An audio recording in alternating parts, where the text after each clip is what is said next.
Hello बच्चों, कैसे हो आप लोग? अच्छे होंगे बेटा। बेटा आज मैं आपके लिए लेकर के आई हूँ विज्ञान के चमत्कार पर निबंध।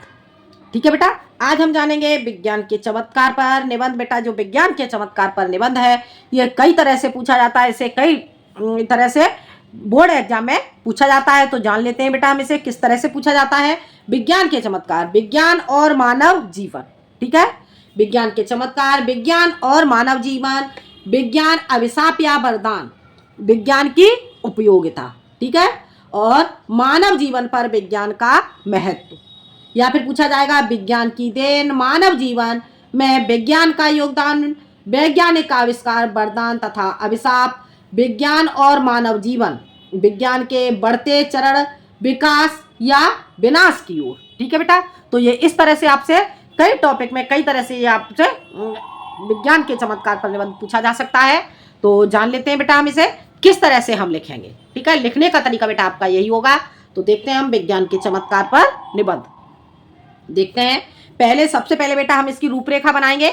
रूपरेखा हम कैसे तैयार करेंगे? पहला पॉइंट आपका हो जाता है प्रस्तावना, दूसरा हो जाएगा आपका विज्ञान वरदान के रूप में, विज्ञान वरदान के रूप में। वरदान विज्ञान कैसे होता है हमारे लिए?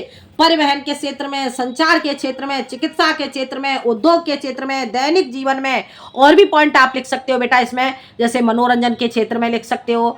ठीक है, और भी जैसे आपको इसकी ज़रूरतें होती हैं उसी तरह से आप इसे लिख सकते हो।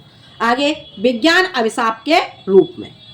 ठीक है बेटा, विज्ञान अभिशाप के रूप में, विज्ञान वरदान या अभिशाप, विज्ञान वरदान या अभिशाप। और लास्ट पॉइंट आपका हो जाता है बेटा उपसंहार। ठीक है, ये आपकी प्रस्तावना तैयार हो जाती है। अब जानते हैं हम इसका पहला पॉइंट, ये आपकी रूपरेखा तैयार होती है। ठीक है, अब हम जानते हैं इसका पहला पॉइंट डालेंगे हम प्रस्तावना। प्रस्तावना में हम कैसे लिखेंगे तो जान लेते हैं बेटा हम प्रस्तावना। विज्ञान ने मानव जीवन को पूरी तरह बदल दिया है, विज्ञान ने मानव जीवन को पूरी तरह बदल दिया है। आज का युग विज्ञान का युग है, विज्ञान ने असंभव को संभव बना दिया है। आज मनुष्य ने विज्ञान की सहायता से चांद और मंगल तक अपनी पहुंच बना ली है। विज्ञान ने मनुष्य के जीवन को सुख सुविधाओं से भर दिया है, इसलिए विज्ञान को मानव जीवन का सबसे बड़ा वरदान कहा जाता है। एक बार फिर से देख लेते हैं बेटा, पहले हम एक बार रूपरेखा हम फिर से समझ लेते हैं। रूपरेखा का पहला पॉइंट हमारा हो जाता है प्रस्तावना, उसके बाद हो जाएगा विज्ञान वरदान के रूप में, परिवहन के क्षेत्र में, संचार के क्षेत्र में, चिकित्सा के क्षेत्र में और उद्योग के क्षेत्र में, दैनिक जीवन में। ठीक है, कृषि के क्षेत्र में, मनोरंजन के क्षेत्र में, उद्योग के क्षेत्र में। तो विज्ञान हमारे लिए कई क्षेत्रों में हमारे लिए वरदान साबित होता है। तो इसे हम लिख सकते हैं आगे विज्ञान अभिशाप के रूप में।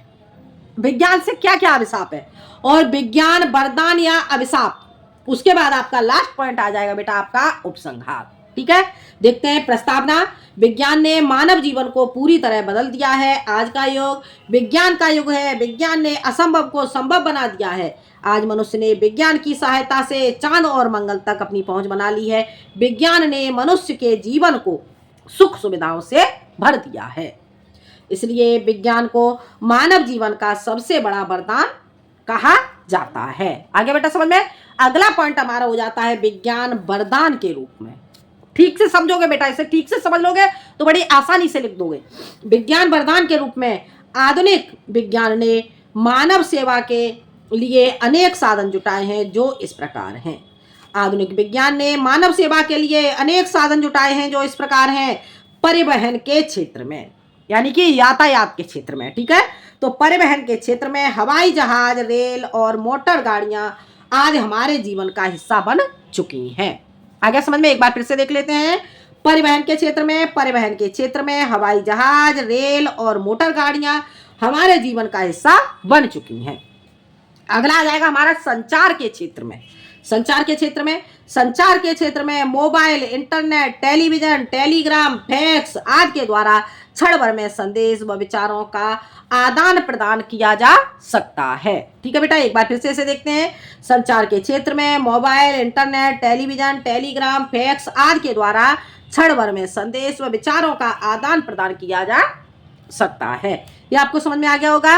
अब देखते हैं बेटा हम अगला है आपका चिकित्सा के क्षेत्र में। ठीक है। चिकित्सा के क्षेत्र में क्या लिखेंगे?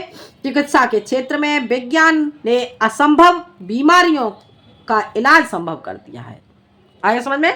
चिकित्सा के क्षेत्र में विज्ञान ने असंभव बीमारियों का इलाज संभव कर दिया है। आधुनिक चिकित्सा पद्धति इतनी विकसित हो गई है कि अंधे के लिए आंखें और अपंग को पैर मिलना संभव हो गया है।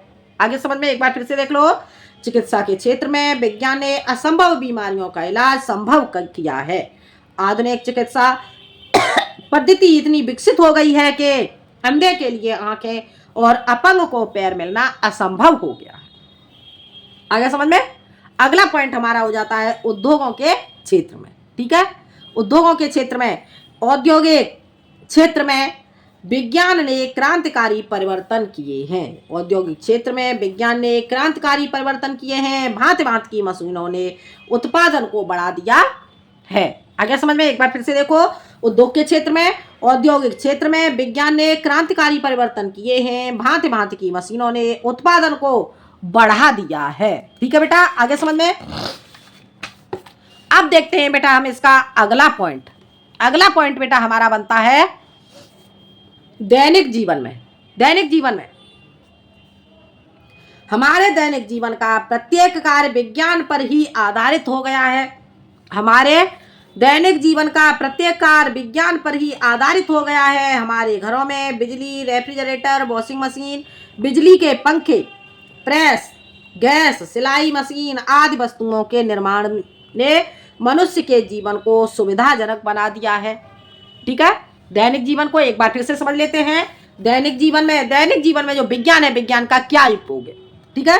तो हमारे दैनिक जीवन का प्रत्येक कार्य विज्ञान पर ही आधारित हो गया है। हमारे घरों में बिजली, रेफ्रिजरेटर, वॉशिंग मशीन, बिजली के पंखे, प्रेस, गैस, सिलाई मशीन आदि वस्तुओं के निर्माण ने मनुष्य के जीवन को सुविधाजनक बना दिया है। आगे बेटा समझ में? अब देखते हैं बेटा हम अगला पॉइंट। अगला पॉइंट हमारा क्या होता है? विज्ञान अभिशाप के रूप में। विज्ञान अभिशाप के रूप में विज्ञान ने मनुष्य के हाथ में बहुत अधिक शक्ति दे दी है। अब क्या अभिशाप है विज्ञान से, ये हम समझेंगे। ठीक है। तो विज्ञान ने मनुष्य के हाथ में बहुत अधिक शक्ति दे दी है, बहुत अधिक शक्ति प्राप्त कर ली है मनुष्य ने। ठीक है बेटा। किंतु उसके प्रयोग पर कोई बंधन नहीं लगाया है। आगे समझ में? किंतु उसके प्रयोग पर कोई बंधन नहीं लगाया है। मनुष्य स्वार्थी होकर उसका प्रयोग कर रहा है। मोबाइल और इंटरनेट के अधिक प्रयोग से मनुष्य अकेला और तनावग्रस्त हो गया है। मशीनों ने बहुत से लोगों की नौकरियां भी छीन ली हैं। मशीनों ने बहुत से लोगों की नौकरियां भी छीन ली हैं। कारखानों और गाड़ियों से निकलने वाला धुआं पर्यावरण को दूषित कर रहा है। सुविधा प्रदान करने वाले उपकरणों ने मनुष्य को आलसी बना दिया है। आगे समझ में? मनुष्य आलसी बन गया है। जितनी सुविधाएं प्राप्त हो गई हैं उतना ही मनुष्य आलसी हो गया है। आगे देखते हैं, एक बार फिर से हम इसका रिवीजन कर लेते हैं। विज्ञान अभिशाप के रूप में विज्ञान ने मनुष्य के हाथ में बहुत अधिक शक्ति दे दी है, किंतु उसके प्रयोग पर कोई बंधन नहीं लगाया है। मनुष्य स्वार्थी होकर उसका प्रयोग कर रहा है। मोबाइल और इंटरनेट के अधिक प्रयोग से मनुष्य अकेला और तनावग्रस्त हो गया है। मशीनों ने बहुत से लोगों की नौकरियां भी छीन ली हैं। कारखानों और गाड़ियों से निकलने वाला धुआं पर्यावरण को प्रदूषित कर रहा है।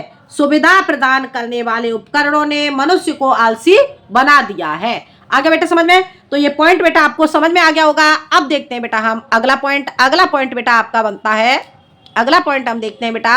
अगला पॉइंट आपका बन जाएगा विज्ञान वरदान या अभिशाप। विज्ञान वरदान है या अभिशाप है? ठीक है। तो जान लेते हैं बेटा हम इसे, विज्ञान वरदान या अभिशाप। विज्ञान स्वयं अच्छा या बुरा नहीं होता, उसका उपयोग ही उसे वरदान या अभिशाप बनाता है। आगे समझ में? विज्ञान अच्छा बुरा नहीं होता, उसका उपयोग ही उसे वरदान या अभिशाप बनाता है।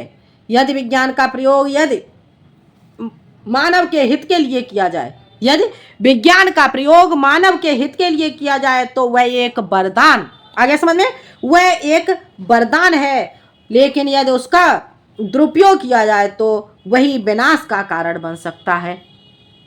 विज्ञान एक तलवार के समान है जिससे शत्रु का गला भी काटा जा सकता है और मूर्खतावश अपना भी विनाश किया जा सकता है। एक बार फिर से देख लो इसे। विज्ञान स्वयं अच्छा या बुरा नहीं होता, उसका उपयोग ही उसे वरदान या अभिशाप बनाता है।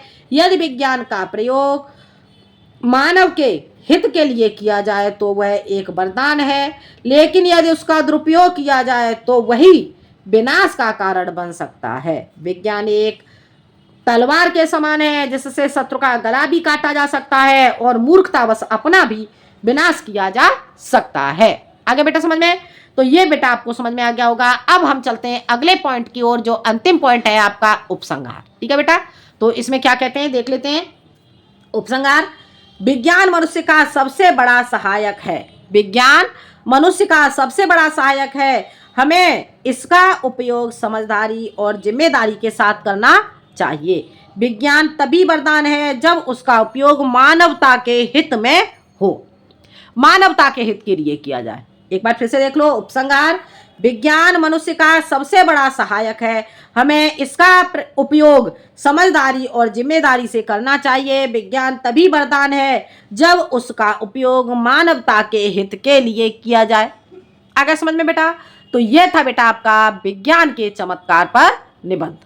ठीक है बेटा, ये निबंध बेटा ज़्यादातर बोर्ड एग्जाम में 10th क्लास और 12th क्लास दोनों क्लासों में पूछा जाता है। तो बेटा आप उसे ठीक से समझ लें और बेटा इसे आप तरीके से ही लिखेंगे, रूपरेखा बना करके, तभी आपको अच्छे नंबर मिलेंगे। ठीक है बेटा, तो बेटा आपको वीडियो पसंद आए तो लाइक करें, शेयर करें और सब्सक्राइब करें। मिलते हैं हम अगले वीडियो में एक नए टॉपिक के साथ। जब तक के लिए धन्यवाद।